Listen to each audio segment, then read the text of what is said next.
Hello guys, and welcome back to today's video. My name is Zeke, the programming guy.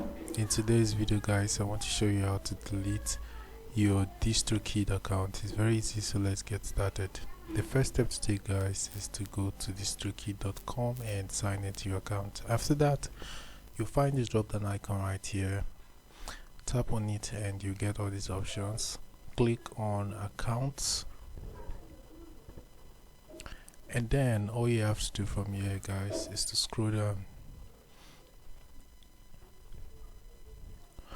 So right here, if you don't have any active membership plan, then you get the option to delete account down here. But if you have, then you will have to cancel the membership plan before you can be able to delete your Distrokid account. So guys, it's that simple. Hope this guide was helpful and you now know how to delete your Distrokid account. If yes, give this video a like and equally subscribe to get more info tips like this. Thanks for watching.